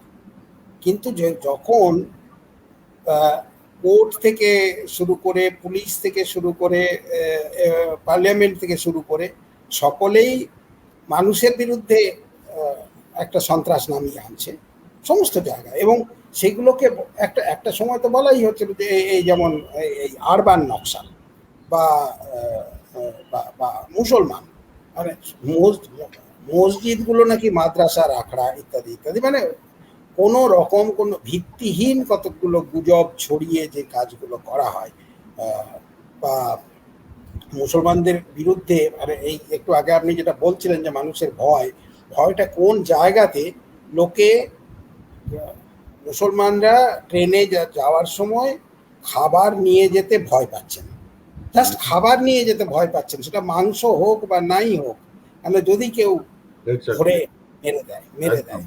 তো এই জায়গায় এখানে আমি জানি না, এখানে একটা হচ্ছে যে যত যুক্তিযুক্ত ভয়েস যতটুকু তুলে ধরা যায় সেইটা একটা কাজ সকলের, সেটা খুব জোরের সঙ্গে তুলে ধরা এবং বলা যে এইটা চলতে পারে না, এটা তুলে ধরা। এবং এই যে দ্বিতীয় জিনিস যেটা হচ্ছে যে, এবং তাতে আটকানো যায় সেটা সম্ভব। এই রাজ্যে বিজেপির মানে মাথায় ফেট্টি টেট্টি বেঁধে জয় শ্রীরাম, তাদের দেখলেই লোকের আর টেরোরিজমের দরকার হয় না। একটা হুড খোলা জিপে কতগুলো লোক মাথায় ফেট্টি বেঁধে, তারা যে মূর্তিটা, সেই মূর্তিটাই মানুষকে ভয় পাইয়ে দেওয়ার জন্য যথেষ্ট, আর কিছু লাগে না। তো সেটা যে লোকে আটকাতে পেরেছেন সোফার, এখনো পর্যন্ত আটকাতে পেরেছেন, সেটাকে মানে ডেমোক্রেটিক এক্সারসাইজের মধ্যে দিয়ে, ভোটিং এক্সারসাইজের মধ্যে দিয়ে, এইটা একটা ব্যাপার। আর আমার ধারণা যে সমস্ত রাজনৈতিক যারা বিরোধী রাজনৈতিক দল যারা রয়েছেন, তাদের এখানে লোকাল ইন্টারেস্টের সঙ্গে বৃহত্তর ভারত মানে ইন্ডিয়ান পলিটিক্যাল ইন্টারেস্ট, তার একটা কনফ্লিক্ট হচ্ছে। আজকে যিনি আমাদের রাজ্যের মুখ্যমন্ত্রী, তিনি বিজেপির বিরুদ্ধে খুবই বড় একটা ফাইট দিচ্ছেন, কিন্তু গ্রামাঞ্চলে তার দলের লোকরা বিরোধী লোকদের ঠেঙিয়ে বাড়ির বাইরে বের করে দিচ্ছে, এলাকার বাইরে বের করে দিচ্ছে। সুতরাং এই যে পলিটিক্সের ভেতরে যে ইনহেরেন্ট একটা কনফ্লিক্ট আছে, বড় লার্জার পলিটিক্সটার সঙ্গে লোকাল পেটি ইন্টারেস্টের যে কনফ্লিক্ট, এই কনফ্লিক্টটা নিয়েও কিন্তু কথা বলা দরকার, যেটা প্রায়শই হোয়াট উই ডু, আমাদের যে আমরা ঠিক আছে বিজেপিকে আটকাতে হবে, সুতরাং এই কনফ্লিক্ট এইগুলো নিয়ে এখন কিচ্ছু বলা চলবে না, চুপ করে থাকো, এর ফলে আবার খানিকটা ক্ষতিও হয়। হ্যাঁ, এটা খুবই সত্যি। মানে সিপিএম এর সময় আমরা দেখেছি যেটা লিডারশিপ, কলকাতার যে লিডারশিপ, তাদের যে লোকাল, যেটা গ্রামাঞ্চলে তারা কি করতে, তাদের ক্যাডাররা কি, তার প্রতি কোনো কন্ট্রোল ছিল না, কোনো এবং সেটাই একটা যেটা একটা মানে ওদের পতনের বোধহয় একটা প্রধান কারণ হয়েছিল। নিশ্চয়, লোকে কথা বলতে পারছে না, এটাই একটা মস্ত বড় কারণ ছিল। এবং এ ব্যাপারে বিবেকানন্দ একটা প্রশ্ন করেছে এই সম্পর্কেই, যে জনসমর্থন ছাড়া সন্ত্রাস কি টিকে থাকতে পারে? এবং যেখানে যদি বিজেপি এখন যদি এক রকমের সন্ত্রাস সৃষ্টি করছে বিশেষত সংখ্যালঘুদের ওপরে, তার বিরুদ্ধে যদি সেটার ব্যাপারে যদি জনসমর্থন না থাকে, সেটা ওরা কতদিন সেটা করতে পারবে? সেটা যদি তোমরা দুজনে ব্যাপারে কিছু বলতে পারো, যে জনসমর্থনটা অবশ্য সে ব্যাপারে একটু মিডিয়ারও কিছু সৃষ্টি করা, মানে জনসমর্থন সৃষ্টি করা তো সহজ ব্যাপার না। এখানে আমি একটা ছোট্ট কথা বলে নিতে চাই, যে জনসমর্থনটা নিশ্চয়ই, জনসমর্থন ছাড়া এটা হয় কি করে, এবং এই জনসমর্থন এর সঙ্গে উন্নয়নের একটা সরাসরি যোগ আছে বলে আমি মনে করি। উন্নয়ন বলতে মানে শুধুমাত্র আপনারা অনেক ভালো বোঝেন এইখানে, যে শুধু ইট কাঠ ইয়ে নয়, উন্নয়ন মানে সুযোগের সমতা, সকলে সুযোগ পাবেন ইত্যাদি, এবং একটা এগিয়ে যাওয়া। পশ্চিমবাংলায় এটা অচিন হয়তো শুনছেন, আবার বলবেন তুমি আবার ওই কথা বলছো। পশ্চিমবাংলায় আমরা মানে সাম্প্রতিক তথ্য হচ্ছে 42% মেয়ের বিয়ে হয়ে যায় 18 বছর বয়সের নিচে। মানে এটাকে আমি রিলেট করতে চাইছি, আমাদের যে সামাজিক পশ্চাৎপদতা, সাংস্কৃতিক পশ্চাৎপদতা, সেইটা যেখানে বজায় থাকে, সেখানে বিজেপির মতন এরকম একটা রিগ্রেসিভ পলিটিক্স কিন্তু খুব সহজে, মানে এটা বিজেপির জন্য it's a very fertile land. এই আজকে কলকাতা শহরে চতুর্দিকে যে আমরা প্রচণ্ড আওয়াজ পাচ্ছি গণেশ চতুর্থী, এবং পুরোনো দিনের লোকরা তারা খুব হাহুতাশ করছেন যে এটা তো আমাদের সময় ছিল না, এটা কোত্থেকে চলে আসলো। এই এই এই গ্রাউন্ডটা ছিল, আমরা মানে শিক্ষিত বাঙালি মধ্যবিত্তরা তারা কলকাতাটাকেই মনে করেছেন যে এটাই হচ্ছে ভুবন, এর বাইরে হুগলি নদীর বাইরে আর কিছু নেই। সুতরাং এই যে কন্ট্রাডিকশন আমাদের সমাজের মধ্যে আছে, একদিকে একটা প্রচণ্ড মানে আমাদের ইন্ডিভিজুয়াল এক্সেলেন্সের কম নেই, অনেক রয়েছে, কিন্তু অন্যদিকে একটা ব্যাপক সমূহ, ব্যাপক জনগোষ্ঠী যারা নিরক্ষর, যারা সামাজিকভাবে ভীষণ রকমের পশ্চাৎপদ, এইগুলো খুব একটা আমাদের আলোচনার মধ্যে আসেনি। ফলে জনসমর্থনটা কোথার থেকে আসছে, জনসমর্থন ছাড়া তো এগুলো চলছে না ঠিকই, কিন্তু জনসমর্থনটা আসছে কোত্থেকে, কি করে কতগুলো লোককে খেপিয়ে তোলা যায়, এটা ভাববার একটা বড় কারণ। আমি ওই যে বললাম যে 42% মেয়ের যদি 18 বছরের কম বয়সে বিয়ে হয়ে যায়, বা 40% মেয়ে যদি বলে যে হ্যাঁ বরের হাতে মার খাওয়াটা এটা তো হতেই হবে, এটা তো এটা এইগুলোকে বাদ দিয়ে আমরা কিন্তু এটাকে সন্ত্রাস সম্পর্কের আলোচনাটাকে এগিয়ে নিয়ে এই ব্যাপারটা যে বিয়ের ব্যাপারটা কিছু একটা অগ্রগতি হয়েছে না, মানে কিছুটা, যেটা কিছু না না না NFHS 4 NFHS 5 এর মধ্যে কোনো তফাৎ হয় না।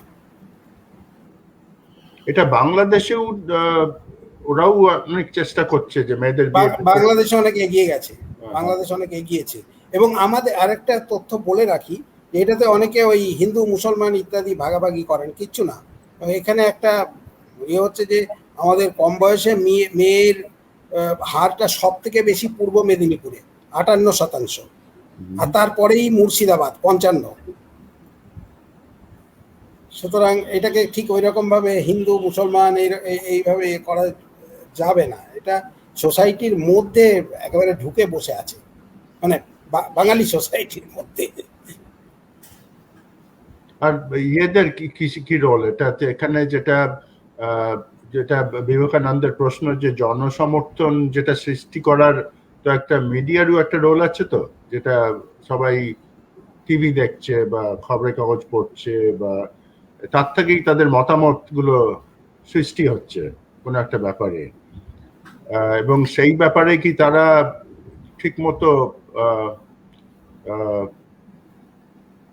ঠিকমতো কাজ করছেন, যেটা এই সমস্ত যেটা সন্ত্রাসের বিরুদ্ধে জনতার মতামত সৃষ্টি করার ব্যাপারে কি কিছু হচ্ছে পশ্চিমবঙ্গে বা ভারতবর্ষের অন্যান্য জায়গায়? এখানে মানে আমি একটা ছোট্ট উদাহরণ বলি, যখন খাগড়াগড় হলো, খাগড়াগড়ে কিছু বোমা টোমা ফাটলো হলো, এবং সেটাকে সঙ্গে সঙ্গে INA কে আনতে হবে ইত্যাদি ইত্যাদি করে তার ইনভেস্টিগেশন, অমুক কতগুলো লোককে ধরপাকড় হলো। কিন্তু পাশাপাশি যেটা হলো, এবং ওই কারো বাড়িতে একজন মুসলমানের বাড়ি থেকে কিছু লিটারেচার পাওয়া গেল, যে লিটারেচারগুলো অন্য কিচ্ছু না, যে কোনো সাধারণ উর্দু ভাষায় লেখা যে কোনো সাধারণ লিটারেচার যা হয় তাই, সেগুলোকে বলা হলো যে সেগুলো নাকি মারাত্মক কতগুলো ভয়ঙ্কর সন্ত্রাসবাদী কার্যকলাপ ইত্যাদি ইত্যাদি। এইগুলো না, এইগুলো মিডিয়াও এগুলো দেখাতে লাগলো, এই দেখুন লিটারেচার পাওয়া গেছে, টিভিতে আমাদেরকে দেখানো হলো, এই দেখুন লিটারেচার পাওয়া গেছে। এটা আমরা আগেও দেখেছি যে একটা হয়তো লেনিনের বই পাওয়া গেছে কারো কাছ থেকে, এবং তাকে ধরে নেওয়া হলো এই তো এক সন্ত্রাসবাদী, লেনিনের বই, যেটা একেবারে আইন সিদ্ধ বই তার হাত থেকে পাওয়া গেছে। তো মিডিয়ার রোল এখানে আমি বলবো না যে খুব, মিডিয়ার রোলটা খুব ভালো। মিডিয়া খানিকটা ওই বাংলায় খায় বলে একটা কথা আছে, লোকে যেটা খায়, তো সন্ত্রাসবাদী ঢুকে পড়েছে, এবং সেখানে আমাদের রাজনৈতিক দলগুলো সঙ্গে সঙ্গে চিৎকার করতে শুরু করলেন INA কে নিয়ে আসতে হবে ইত্যাদি ইত্যাদি। তো আগে তো নিজেরা একটু বিচার বিবেচনা করব, কি হয়েছে, কি হয়ে থাকতে পারে, একটু নিজেদের বুদ্ধিটা খাটাবো, সেইটা না করে আমরা সঙ্গে সঙ্গে পুরো জিনিসটা যদি রাষ্ট্রের হাতে তুলে দিই, তাহলে কিন্তু খুব মুশকিল। এখানে সামাজিক স্তরেও আমাদের কিছু ইনভেস্টিগেশন করার আছে, কিছু আলোচনা করার আছে, এবং সত্য মিথ্যা যাচাই করার একটা ব্যাপার আছে। এই যাচাইটা তো হয় না। ন্যাশনাল মিডিয়াতে দেখতে পাচ্ছি যে এদেরকে উমর খালিদ বা ইত্যাদিদের যেরকম ভাবে জেলে পুড়ে দেওয়া হলো, দাম করে জেলে পুড়ে দেওয়া হলো, এবং সেখানে মিডিয়া তো আগের থেকেই রায় দিয়ে বসে গেল যে হ্যাঁ এরা সন্ত্রাসবাদী। বিবেকানন্দের ব্যাপারে আরেকটা প্রশ্ন করেছে, আমরা এই বাংলা কথাটা ইংরেজিতে পড়তে একটু অসুবিধা হয়, হ্যাঁ, খুব একটা অভ্যস্ত না। কুমার, এটা পড়তে পারছো তো? হ্যাঁ হ্যাঁ পড়তে পারছি।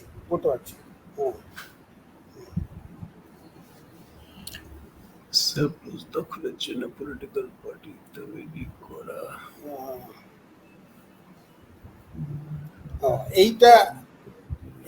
এইটা তো বিশেষজ্ঞরাই উত্তর দেবেন যে সারপ্লাস থেকে বেঙ্গলের এটা নেচার যে বিভিন্ন রাজ্যের রাজনীতিটা ভিন্ন ভিন্ন ধরনের হয়।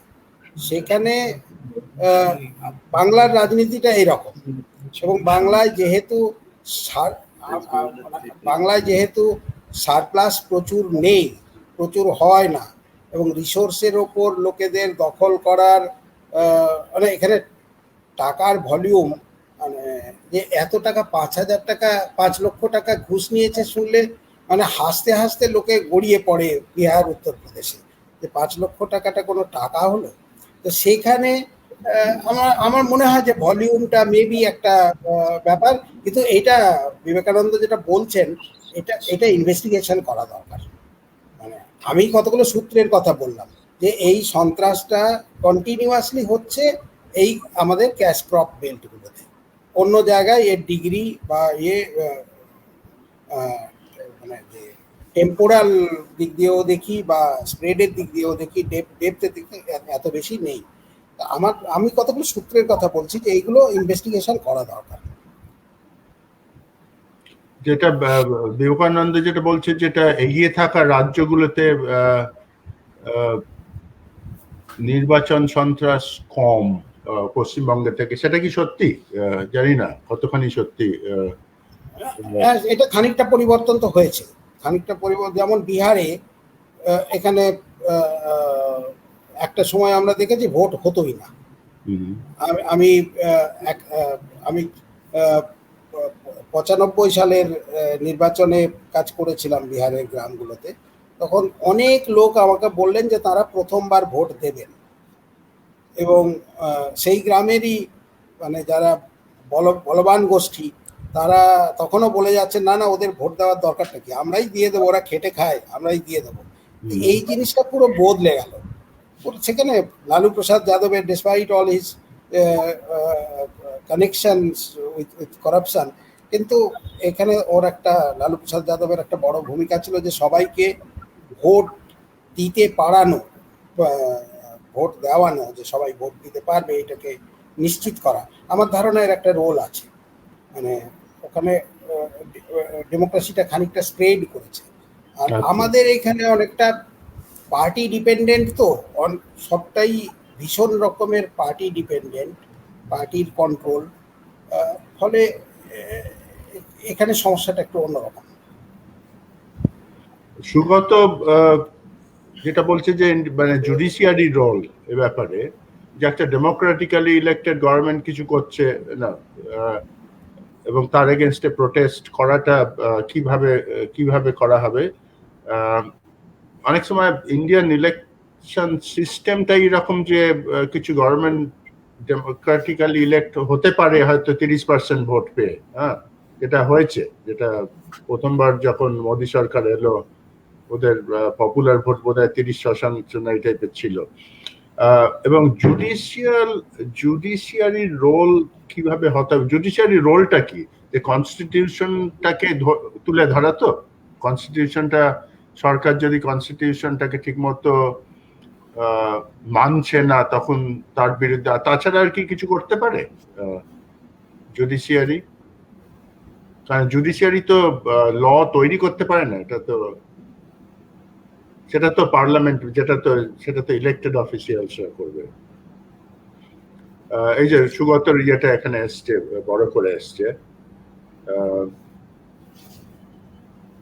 অ্যাওয়ারনেস, ইন্টারপ্রিটেশন, সোশ্যাল ইস্যুস তো ডিফারেন্ট হবেই বিভিন্ন রাজনৈতিক দলের,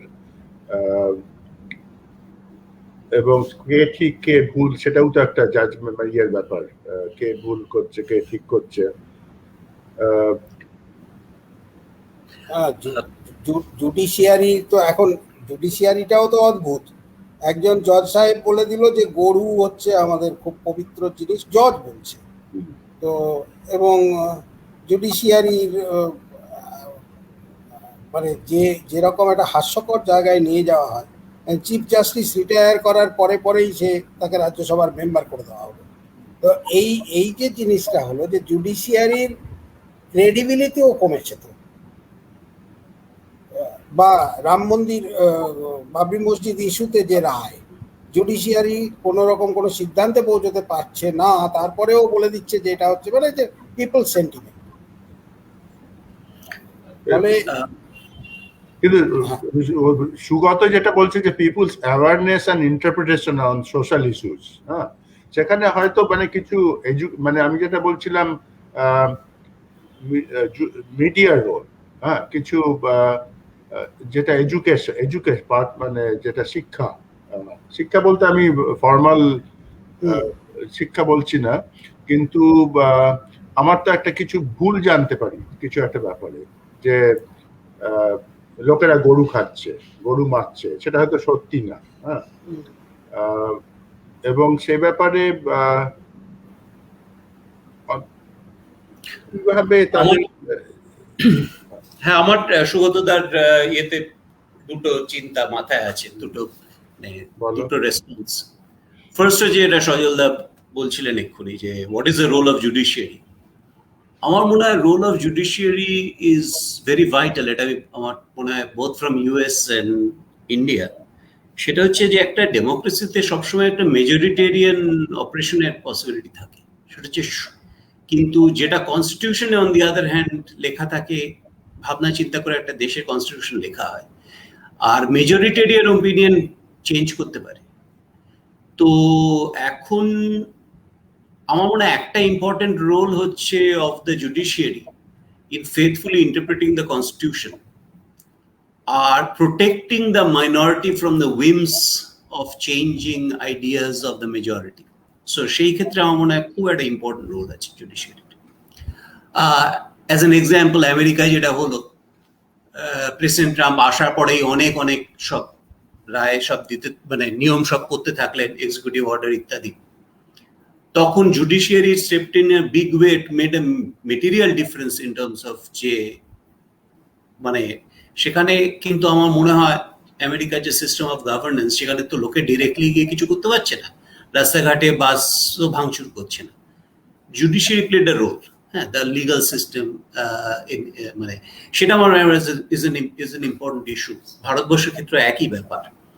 আচ্ছা, নেক্সট হচ্ছে পলিটিসাইজেশন অফ দ্য জুডিশিয়ারি, যেটার কথা কুমার বলছিল। সেটা তো অফকোর্স অ্যাগেন আমেরিকাতেও তাই, ইন্ডিয়াতেও শুনছি তাই। আমি ইন্ডিয়া তো অতটা ক্লোজলি আমি ফলো করি না, কিন্তু আই ক্যান ইম্যাজিন। অতএব সেটাকে অ্যাভয়েড করার জন্য সেখানে আবার মিডিয়ার খুব একটা ইম্পর্টেন্ট রোল আছে, তাদের এগুলো তুলে ধরতে হবে লোকেদের কাছে।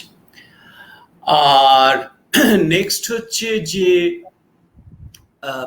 মানে ডেভেলপমেন্টের দিক থেকে তো আমার মনে হয় যে wise people's awareness interpretation of, হ্যাঁ, এ তো অফকোর্স ট্রু। এবং লোকেদের যদি ডেমোক্রেসিতে মিডিয়ান ভোটার যাকে বলা যেতে পারে, যার জোরে সরকার জিতবে, স্পেশালি একটা ডেভেলপিং কান্ট্রির মিডিয়ান ভোটার তো আর অসম্ভব সবকিছু বুঝছে, সবকিছু জানছে, সবকিছু পড়ে এসছে, সেরকম তো নয়, দ্যাট ইজ নট রিয়েলিস্টিক। অতএব তাদের অনেকটাই ওয়েট করতে হবে যে যা লোকাল খবরের কাগজে কি বলছে, টিভিতে কি বলছে ইত্যাদি, কি প্রচার হচ্ছে। এবং সেখানে আমার মনে হয় একটা বড় রোল আছে মিডিয়ার। কিন্তু judiciary's role is very important, কারণ জুডিশিয়ারিকে প্রোটেক্ট করতে হবে মাইনরিটিদের from operation according to the constitution, not according to the whims of the majority of the country. ব্যাপার হচ্ছে যেটা একটা খুব দরকারি জিনিস, যে জুডিশিয়ারির ওপর আস্থা, লোকজনের আস্থা, হ্যাঁ, সেটা বাড়বে কমবে সেটা অনেক সময় নির্ভর করে যে ওরা কি করছে। হ্যাঁ, সুগত একটা এক্সাম্পল দিয়েছে এখানে, যেটা সুপ্রিম কোর্ট যেটা গভর্নমেন্টের সিবিআই এর চিফ কাকে করা হবে তার ইয়ে করা, সেটা সুপ্রিম কোর্ট থেকে বলেছে না, এটা হতে পারে না। আমি ঠিক জানি না। আহ, হ্যাঁ, এটা ঠিকই যে সুপ্রিম কোর্ট বিভিন্ন ক্ষেত্রে বিভিন্ন জাস্টিস, মানে এর এর আগে যেটা হয়েছে সুপ্রিম কোর্ট একটা বলি যে যেমন জঙ্গলের যারা বসবাসকারী লোকজন, সুপ্রিম কোর্ট হুকুম দিল যে তাদেরকে উচ্ছেদ করে দিতে হবে এবং কয়েক হাজার লোক জাস্ট উচ্ছেদ হয়ে গেলেন। তারপরে সুপ্রিম কোর্ট এর অর্ডারে এই যে দিল্লিতে যেসব উচ্ছেদ হচ্ছে, এটা সুপ্রিম কোর্ট বা হাইকোর্ট, ফলে কোর্টের ভূমিকাটা আমি জানি না এটা ব্যক্তি বিশেষে আলাদা হচ্ছে বা কি কারণে আলাদা হচ্ছে। এক সময় এই ইয়েতে যেমন বাবরি মসজিদের যে রায়, এটা পরিষ্কার যে কোর্ট কোনো সিদ্ধান্তে পৌঁছতে পারছে না, কোনো রকম ওখানে ওই মানে হিন্দুদের ক্লেমটা কোনোভাবে এস্টাবলিশড হচ্ছে না, কিন্তু তাও রায়টা দিয়ে চলে গেল। এইটাও যেমন আছে, আবার অন্যদিকে সুগতদা যেটা বলছেন না, রিসেন্টলি কিছু ঘটনা ঘটেছে যেখানে সুপ্রিম কোর্ট তুলনামূলকভাবে অনেক বেশি কনস্টিটিউশনকে তুলে ধরার রোলটা প্লে করেছে। খানিকটা বোধহয় এর সঙ্গে মানে মিডিয়ার অ্যাক্টিভিজম বা ইত্যাদিরও যোগ থাকতে পারে। মিডিয়া অফ লেট, অন্তত ইংরেজি ভাষার মিডিয়া খানিকটা হলেও বেশি সক্রিয় হয়েছে বলে মনে হচ্ছে। জেনারেল মাস অফকোর্স আমি জানি না, এটা হয়তো ইন্টেলিজেন্সিয়ার ব্যাপার, তারাই এখন অত যেটা আইন শৃঙ্খলার ব্যাপারে কোনটা ঠিক কোনটা খারাপ সেটা হয়তো সাধারণ মানুষের পক্ষে, যেটা সুভাই বলছিল যে হয়তো অত বোঝা সম্ভবও না অত ডিটেলসে। তবে কিছুটা হয়তো মানে যেটাকে সাইকেল, পলিটিক্যাল সাইকেল বলে, যেটা জনমত অনেক সময় তো সুভাইকে বলছিল না জনমত পাল্টায়, যে অনেক সময় দেখা গেছে যে কিছুদিন ইউরোপে অনেক সময় দেখেছি যে সব দেশেই হয়তো দক্ষিণপন্থী লোকেরা পাওয়ারে আসছে, তারপরে দেখা গেল কিছুদিন পর জনগণ দেখলো এরা কিছুই করছে না, তখন আবার সেই পুরনো দিনে ফিরে গেল। পলিটিক্যাল সাইকেল টাইপের যেগুলো হয় আর কি, সেটা আমি জানি না। ভারতেও দেখেছি অনেক সময়, যেটা জাস্ট এমার্জেন্সির পরপরই তো ইন্দিরা গান্ধী মানে দারুণ ভাবে হেরে গেল ভোটে। 76 এর ইলেকশনটা কি 76 না 77 এর ইলেকশন, তারপর আবার 1980 তে আবার ফেরত চলে আসলো। সেটা ইন্ডিয়াতেও অনেক সময় দেখা গেছে যে জনগণ যে সরকারের প্রতি তুষ্ট না, তাদের পশ্চিমবঙ্গেও হয়েছে সেটা, তাদের হারিয়ে অন্য দলকে নিয়ে এসছে। আমি একটা কমেন্ট দেখছিলাম এক সময়, কৌশিক হয়তো জানবে, যে সাহেলি একটা কমেন্ট ছিল, সেটা আমরা দেখতে পাচ্ছি না, সেটা যদি কৌশিক হয়তো, এই যে how important are well functioning democratic institutions which give voice to the underrepresented groups in resolving different conflicts to prevent acts of terrorism. খুব জটিল প্রশ্ন, এটা খুবই ইম্পর্টেন্ট বলেই তো মনে হয়। আমার ধারণা, আমি এখানে আরেকটা জিনিস যোগ করব যে আমাদের কোয়ালিটি অফ পলিটিক্স, এইটা মানে এইটাকে যদি উন্নত করা না যায়, মানে কোয়ালিটি অফ পলিটিক্স এর এই অফ লেট যা দাঁড়িয়েছে, এইটার থেকে যদি না বেরোনো যায় তাহলে এগুলো খুব মুশকিল। আপনি কোন সন্ত্রাসের বিরুদ্ধে কিভাবে দাঁড়াবেন? তো কোয়ালিটি অফ পলিটিক্স বলতে আমি বলছি মানুষের জীবনের যে সাধারণ মানুষের জীবনের যে স্তর, সেইটা নিয়ে চিন্তা ভাবনা করা। আমি একটা ছোট্ট এক্সাম্পল বলি যে গত 1.5 বছর 2 বছর ধরে আমাদের স্থানীয় স্কুলগুলো বন্ধ, আইসিডিএস সেন্টারগুলো বন্ধ, বাচ্চারা খেতে পাচ্ছে না, কিন্তু সেইটা নিয়ে মানে পলিটিক্স অ্যাজ সাচ, বিরোধী রাজনীতির কোনো রকম কোনো ভূমিকা নেই। তো এইখানে আমার ধারণা যে বিরোধী রাজনীতিটাকেও এটা শুধুমাত্র যারা পাওয়ারে আছেন তারা খারাপ খারাপ কাজ করে যাচ্ছেন এইটুকু বলাটা যথেষ্ট নয়।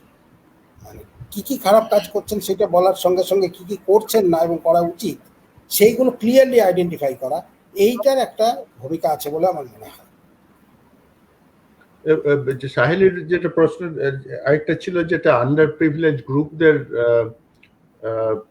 মতামতটা জানা আর কি, যেটা আমি যেটা প্রথমে বলছিলাম under represented groups in resolving different conflicts, তাদের ব্যাপারটা হচ্ছে এটা তো রাজনৈতিক ব্যাপার না, ঠিক একটা একটা গ্রুপ আন্ডার রিপ্রেজেন্টেটিভ গ্রুপ তারা যে কোনো পার্টিরই হতে পারে, হ্যাঁ, এটাকে পলিটিসাইজের ব্যাপার না করে যদি তাদের কথা শোনা হয়, যেটা আমি প্রথমেই বলেছিলাম, যেটা অবিচার, যেটা মানে মূল অবিচার যেটা, সেটাকে সংশোধন করার একটা প্রচেষ্টা, কিন্তু সেটা তো সাহেলির সঙ্গে একদম একমত, তাদের কথাটা তো শুনতে হবে।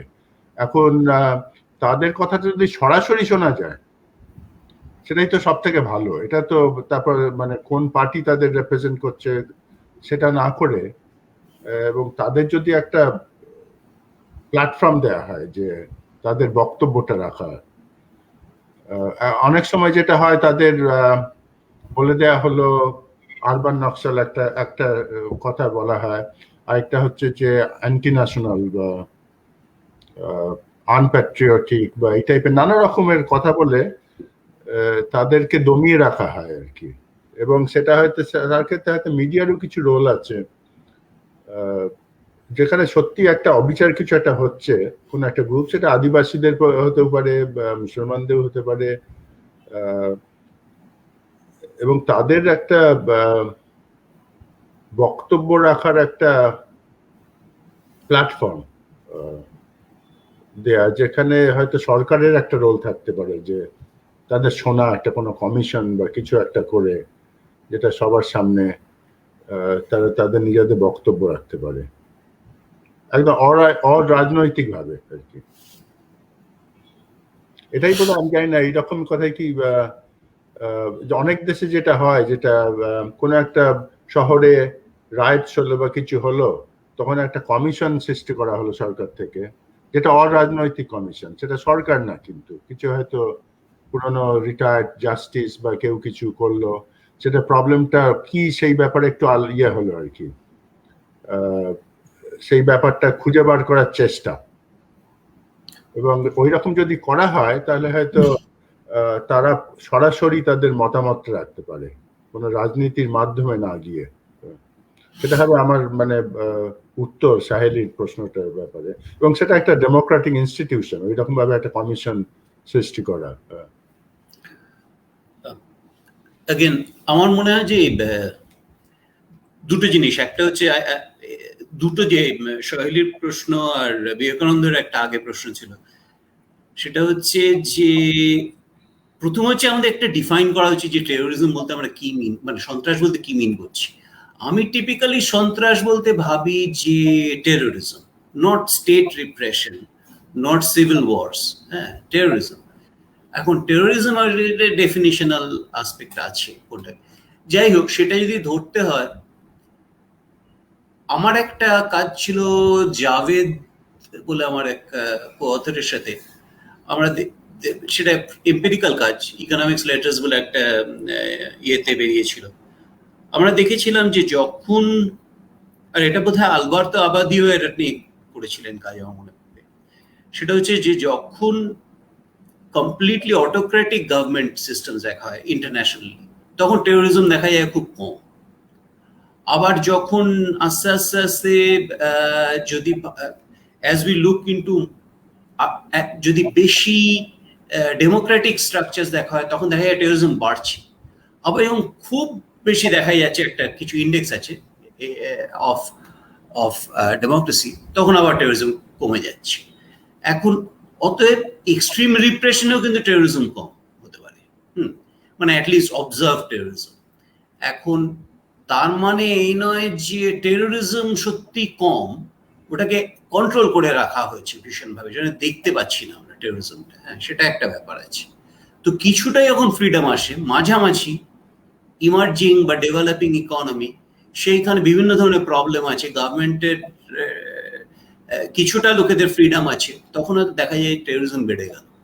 তার মানে যে not necessarily in a way আমাদের যে চিন্তা, যে একটা ভাব, মানে যেটা আমরা চাই যে ডেমোক্রেসি থাকুক, ভালো জিনিস, সেটা রয়েছে। সেই জন্যই কিন্তু টেরোরিজম বাড়ছে হয়তো ইন্টারমিডিয়েট জোনে, কারণ লোকেদের রাইট আছে to express their things and organize, and sometimes that leads to violence or terrorism.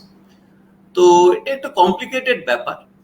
R so বিবেকানন্দের প্রশ্নের সাথে এটা রিলেটেড এইভাবে যে এটা হতে পারে যে আমাদের পশ্চিমবঙ্গে হয়তো বেশি ঝড়াঝাটি করি আমরা, বেশি ইয়ে আছে, কিছুটা ফ্রিডম আছে, সেটা হয়তো ভায়োলেন্সও আছে পার্টির মধ্যে। এটা হতে পারে যেসব জায়গায় খুব স্ট্রংলি একটা পার্টি ডমিনেট করছে, হ্যাঁ, বা খুব strongly police force put down করছে এনি ডিসেন্ট, সেখানে হয়তো টেরোরিজম কম, মানে টেরোরিজম ভায়োলেন্স, পোল ভায়োলেন্স কম হতে পারে।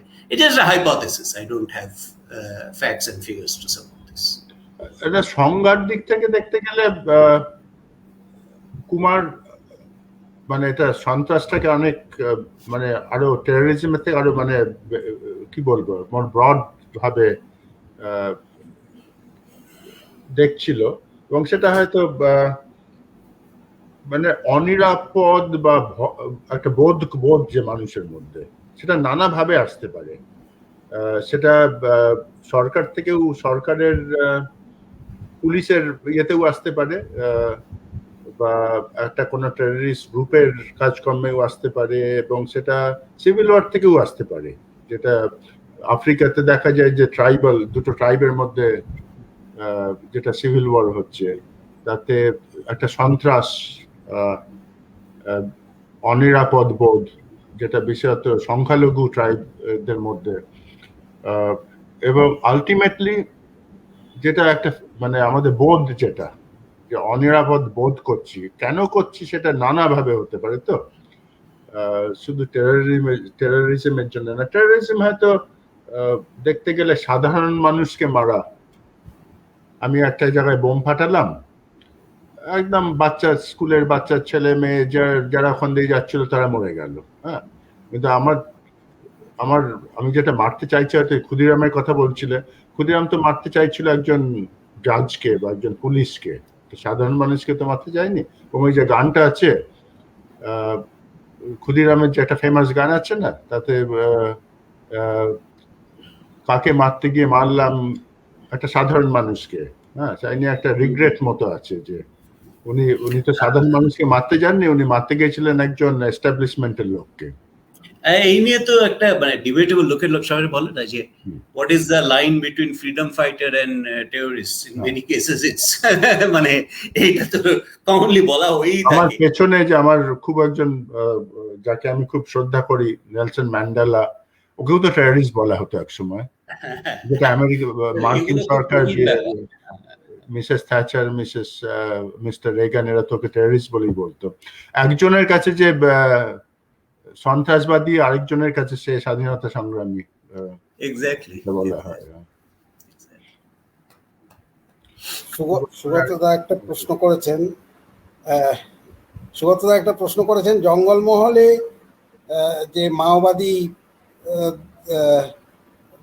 মাওবাদীদের শান্ত করা গেল, ওখানে আর মাওবাদী নেই, এর সঙ্গে ডেভেলপমেন্টের সম্পর্ক। আমার ধারণা, সুগতদা, আমি খুব কনভিন্সড নই এটাতে যে ডেভেলপমেন্টের জন্যেই ওখানে মাওবাদটাকে উচ্ছেদ করা গেছে।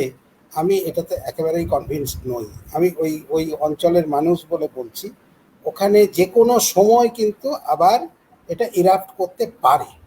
এই মানুষের একটা বিক্ষোভ যে কোনো আকারে ইরাপ্ট করতে পারে, এর একটা হিস্ট্রি আছে।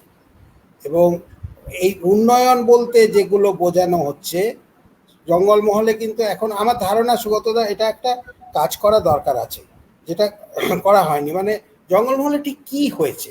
আমরা কতগুলো জানি যে লোকে রেশন পেয়েছে, ঠিক, ফুড সিকিউরিটির উন্নতি ঘটেছে ইত্যাদি, কিন্তু অন দি আদার হ্যান্ড ওখানে শিক্ষার ক্ষেত্রে কি কোনো খুব মৌলিক কিছু পরিবর্তন যা ছিল সেখান থেকে কিছু পরিবর্তন কি হতে পেরেছে? স্বাস্থ্যের ক্ষেত্রে কিছু পরিবর্তন হতে পেরেছে? বা ওখানকার যে লোকাল যে লেবার রিলেশনস ইত্যাদি, সেগুলোতে কি বদল ঘটেছে? এগুলো নিয়ে কিন্তু কোনো রকম কোনো এম্পিরিক্যাল কাজ নেই। এক। দুই হচ্ছে, যে উন্নয়নের সঙ্গে এক সাথ সন্ত্রাসকে যোগ করে দেওয়া, যে উন্নয়ন হয়নি বলে ওখানে মাওবাদীরা আসলো, ব্যাপারটা কিন্তু তা নয়। ওখানে মাওবাদীদের আসার সুযোগটা ঘটেছিল যে লোকে মনে করছিল যে আমাদের ওপর রেপ্রেশন হচ্ছে, আমাদের মর্যাদার হানি ঘটছে। এইখান থেকে মানে লোকেদের একটা ওখানকার ওখানকার মানুষের দীর্ঘদিনের একটা মুভমেন্টের ইতিহাস আছে। সেটা নকশাল আন্দোলন বলুন, তারপরে ঝাড়খণ্ড আন্দোলন বলুন, এবং সচেতনতার স্তরটা অন্যরকম, যে কারণে এই এই বিরোধিতাটা অনেক তীব্র রূপ নিয়েছিল এবং মাওবাদীরা সমর্থন পেয়েছিল। না হলে যদি ওই ইন্ডিকেটরগুলো, যে ইন্ডিকেটরগুলোকে জঙ্গলমহল দেখছি, তার চেয়ে অনেক খারাপ অবস্থা হচ্ছে মালদা, মুর্শিদাবাদের কিছু অঞ্চল, উত্তর দিনাজপুরের কিছু অঞ্চল। উত্তর দিনাজপুরের অবস্থা ভয়ানক খারাপ, কিন্তু সেখানে এই ধরনের জিনিস ঘটে না। তো এইটাকে খুব ডেভেলপমেন্টের সঙ্গে সন্ত্রাসটাকে একেবারে মাওইজম বা ইত্যাদিকে খুব যোগ করে দেওয়াটা আমার ধারণা স্কোপ কম। এগুলো আরও অনেকগুলো কানেকশন আছে, that may be one connection, কিন্তু এর আরও অনেকগুলো কানেকশন আছে। মৌসুমী,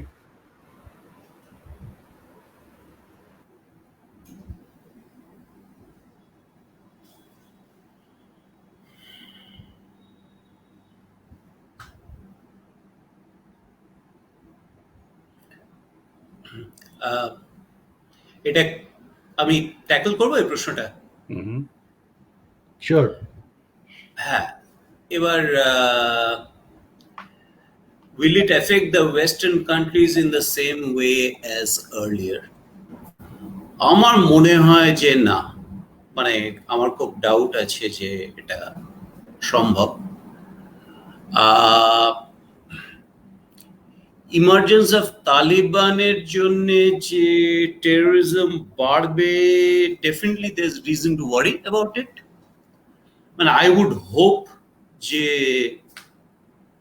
তালিবান তো একটা নিজে একটা টেরোরিস্ট গ্রুপ হিসেবে ছিল, কিন্তু এখন গভর্নেন্সে যেহেতু আসবে, তাদেরকে এটাও তো ভাবতে হবে যে আমি দেশটাকে কি করে চালাবো। অতএব ঠিক আমি গিয়ে এসিমেট্রিক ওয়ারফেয়ার, যেটা আমরা ফার্স্টলি বলছিলাম, যে আমি ছোট আর একটা লোকের গায়ে বিশাল শক্তি, আমি অতএব এমন কিছু করলাম যে নট যে আমি তার সাথে সামনাসামনি যুদ্ধ করলাম, এমন জায়গায় একটা গিয়ে করলাম যাতে অনেক পাবলিসিটি পেলাম, সেই তার খুব একটা ইনকনভিনিয়েন্স হলো আর বিগ টাইম কস্ট হলো, পারসিভড কস্ট অফ দ্য বড় লোক আর কি। সেটা হচ্ছে এসিমেট্রিক ওয়ারফেয়ার। এখন যদি আমি নিজেই দেশ চালাই, তাহলে তো আমার পক্ষে টেরোরিজম করার কোনো মানে হয় না সেভাবে দেখতে গেলে। তবে এবং আমি একটা এটাও জানি যে 2090s-এ কি ঘটনা ঘটেছিল। মিছিমিছি দেশ চালাচ্ছি, ভালো আছি, মন্ত্রী হয়েছি, তার মধ্যে আবার গিয়ে আমেরিকার সাথে দুটো টেরোরিজম করে আবার ওদের আর্মিকে নিয়ে এসে আমার কি দরকার? কোনো তো দরকার নেই। সেটা তো আই এম নট শিওর যে Taliban has a lot of incentive two engage in terrorism, but on the other hand other groups আসতে পারে, অফকোর্স। হ্যাঁ, যেটা মানে তালিবান তো একা না, ওখানে তো আরো এরকম অনেক গ্রুপ আছে, আইএসএস আছে। তালিবান বোধহয় মোর আগে যেটা আল কায়দা শুনতাম, যেটা ওসামা বিন লাদেনের ইয়ে ছিল, এবং তারাই বোধহয় 9/11 তারাই ছিল। তালিবান তখন ছিল না, কিন্তু তাদের সাথে ঝগড়া তালিবানের অ্যাপারেন্টলি এখন, যেটা এখন যারা রয়েছে, মানে একজন দুজন তালিবানের যে গ্রুপে আছে তাদের সাথে আল কায়দার কিছু বন্ধুত্ব আছে। আইসিস এর সাথে তো নাকি রীতিমতো ঝগড়া। আইসিস এর যে ব্রাঞ্চটা ওদের, আইসিস কে বলে, ওটা কেটা বোধহয় কি মনে পড়ছে না, কিন্তু আইসিস কে হচ্ছে বেসিক্যালি ওখানকার আইসিস আফগানিস্তান, এবং তাদের সাথে তো এদের ভাব নেই। এবং প্রশ্নটা হচ্ছে যে বাট এই আমেরিকার আর্মি এবং সব টেকনোলজি যেহেতু ওখান থেকে উইথড্রন হয়ে গেছে, তালিবানেরও ক্ষমতা থাকবে কিনা to stop other terror groups to settle there. They may be getting out of Taliban's control and there may be যেটা সজলদা বলছিলেন। আমার ডাউট আছে যে আমেরিকা যখন আফগানিস্তানে ছিল, কতখানি আফগানিস্তান ওরা কন্ট্রোল করতো, হয়তো কাবুল সজলদা আমাদের একটু একটু বাদেই ইতি টানতে হবে আর কি, আচ্ছা, আমাদের sure, সময় sure. হয়ে গেছে। ওকে, সুতরাং আপনি এটাকে একটু জাস্ট আমি মানে সময়টা মনে করিয়ে দিলাম, আর কিছু না। না তাহলে ঠিক আমাদের আছে, একটু একটু ঠিক আছে, তাহলে ঠিক হ্যাঁ আছে। এবার আস্তে আস্তে হ্যাঁ এটা না যে খুব ভালো কুমার শুভায়ু এরা নানা দিক নিয়ে আলোচনা করেছে আজকে। আন্তর্জাতিক, আভ্যন্তরীণ এবং কুমার তো এবং মানে আরো মাইক্রো স্টেজে নিয়ে গিয়ে যে বাড়ির ভেতরে কি হচ্ছে সেটাও নিয়েও কথা বলেছে। নানা দিক দিয়ে আলোচনা হয়েছে। এখন কি হবে, তালিবান এসে পার্টিকুলারলি মানে আন্তর্জাতিক সন্ত্রাস নিয়ে কি হবে, কিন্তু আন্তর্জাতিকের থেকে আমার মনে হয় আভ্যন্তরীণ যে সন্ত্রাসগুলো বিভিন্ন বেশি হয়তো উদীয়মান দেশগুলোতে, যেটা কুমার বলছিল, বিভিন্ন আমি জাস্ট রাজনীতিটা আনতে চাইছি না এখানে, বিভিন্ন গ্রুপের যে বিভিন্ন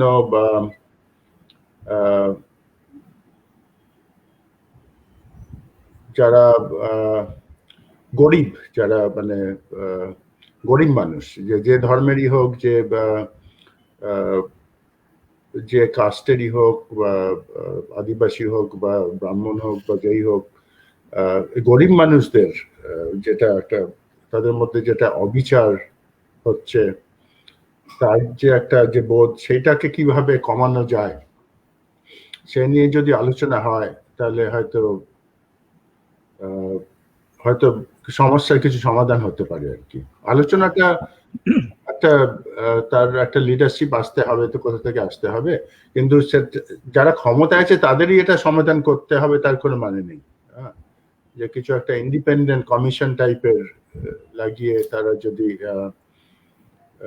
অরাজনৈতিক কমিশন তারা যদি ব্যাপারটা একটা মূলে যেতে পারে, যেটা কেন হচ্ছে, কি হচ্ছে, তাতে হেলথ প্রভিশন, এডুকেশন প্রভিশন, সমস্ত কিছু যেগুলো আর কি। কুমার এই ব্যাপারে তো কাজ করে খুব, যে পাবলিক হেলথ এবং পাবলিক এডুকেশন, এবং আমার মতে যেটা দুটো হচ্ছে মানে সবচাইতে জরুরি ব্যাপার, যে কোনো গরিব থেকে তাদের সাহায্য করার। তো ঠিক আছে, অনেক হলো, সুন্দর সুন্দর কমেন্টও পেয়েছি আমরা অনেক নানা রকম। তো এবার এখানেই হ্যাঁ, সজলদা, অর্থ বিশ্লেষণের পক্ষ থেকে আমি দুটি কথা বলে আজকে আমরা এটাতে ইতি টানবো। আমাদের এই অর্থ বিশ্লেষণের আড্ডা এখন হতে চলবে, এটা আমাদের 3 নম্বর আড্ডা, এবং আমরা এখন অবধিও বেশ সুন্দর আমাদের আলোচনা চলছে। এবং আজকে বিশেষ করে আমি ধন্যবাদ জানাই অধ্যাপক সজল লাহিড়ীকে, যিনি ইউনিভার্সিটি অফ সাদার্ন ইলিনয়ের অধ্যাপক এবং ভ্যান্ডারবিয়ার প্রফেসর এবং ডিস্ট্রিক্ট প্রফেসর। সজলদা একজন অত্যন্ত বিদগ্ধ পণ্ডিত মানুষ, অর্থনীতির বিভিন্ন দিক নিয়ে, পার্টিকুলারলি আন্তর্জাতিক বাণিজ্য এবং পাবলিক ইকোনমিক্স যেটা আমরা বলি, কল্যাণমূলক অর্থনীতির অনেক জিনিসপত্র নিয়ে সজলদা কাজ করেছেন। Shubhayu Bandyopadhyay Federal Reserve Bank of Saint লুইসে আছেন, সিনিয়র ইকোনমিস্ট, এবং এখন এই আলোচনার জন্য টেরোরিজমের ওপর কাজ নিয়ে আমরা আলোচনা করলাম, কিন্তু উনিও একজন আন্তর্জাতিক বাণিজ্যের লোক এবং বিভিন্ন ইন্টারেস্টিং ইস্যুসের উপর কাজ করে থাকেন, অনেকদিন কাজ করছেন। কুমার রানাকে আমরা সবাই চিনি, অন্তত এই চত্বরের লোক কুমার রানাকে চেনে বিভিন্ন কারণে। তার বিভিন্ন ধরনের সমাজ কল্যাণমূলক কাজ এবং তার সঙ্গে গবেষণাকে মিশিয়ে পাবলিক হেলথ, পাবলিক এডুকেশন, সেই সম্পর্কে উনি সচেতনতার কথা বলে থাকেন, বিভিন্নভাবে পাবলিক অ্যাওয়ারনেসের জন্য কন্ট্রিবিউট করেন। যাই হোক, আজকে আমাদের এখানে ইতি টানতে হচ্ছে। সবাইকে ধন্যবাদ, আমাদের অভ্যাগতদের ধন্যবাদ। আমরা আবার আরেকটি আড্ডার আসন নিয়ে অদূর ভবিষ্যতেই উপস্থিত হব। নমস্কার। Thank you.